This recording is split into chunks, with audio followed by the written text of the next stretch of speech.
কোনো পুলিশ সদস্য যদি মাদকের সাথে জড়িত থাকেন, কোনো পুলিশ সদস্য যদি জুয়ার সাথে জড়িত থাকেন, কোনো পুলিশ সদস্য যদি কোনো অবৈধ অপরাধের সাথে জড়িত থাকেন, তার বিরুদ্ধে কঠোর ব্যবস্থা নেওয়া হবে।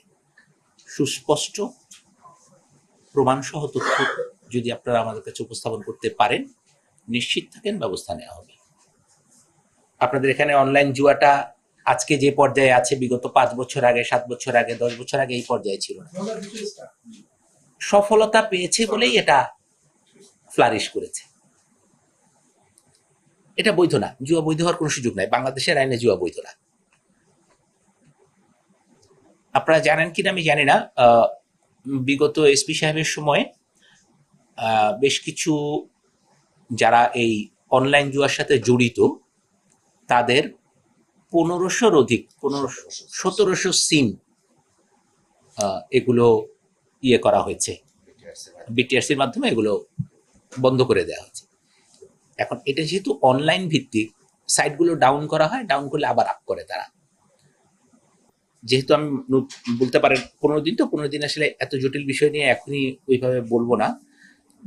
এটা নিয়ে আমি যে বিটিআরসির সাথে কথা বলবো বা যার যার সাথে কথা বলা লাগে তার সাথে কথা বলবো যে সাইটগুলো ডাউন করা যায় কিনা। ওয়ালটন এখন দেশের সীমানা পেরিয়ে পৌঁছে গিয়েছে 50টিরও বেশি দেশে। ওয়ালটন, ঘরে ঘরে বিশ্বজুড়ে। ছেলেরা মোটরসাইকেল নিয়ে বর্ডারে যায়। এই ক্ষেত্রে গত 15 দিনে আমরা যেটা করেছি সেটুকু বলি শুধু, যে আমাদের চেকপোস্টের সংখ্যা বাড়ানো হয়েছে। আপনারা যদি খেয়াল করে দেখেন, পুরো শহরেই চেকপোস্টের পরিমাণ বাড়ানো হয়েছে।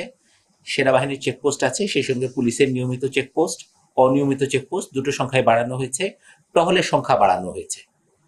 আমাদের সীমিত যে ফোর্স আছে, এই ফোর্সের সর্বোত্তম ব্যবহারের মাধ্যমে আমরা চেষ্টা করছি যে এটা কন্টিনিউ করার, অর্থাৎ এই টহল এবং চেকপোস্ট চলবে।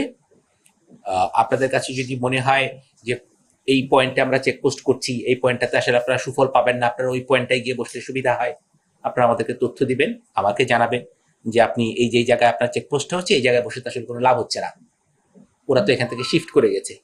কোনো কোনো তথ্য দেখা যায় যে আমি আগে জানি, কোনো কোনো তথ্য আমার আগে আপনার কাছে এসে পৌঁছয়। তো ডিসিমিনেশন অফ ইনফরমেশন, যার কাছে তথ্যটা আগে পৌঁছায় সেই আপার হ্যান্ডে থাকে। আপনি যদি তথ্যটা আমাকে প্রোভাইড করতে পারেন, আমি আমার লোক দিয়ে ওটা বাস্তবায়ন করতে আমার জন্য সহজ হবে।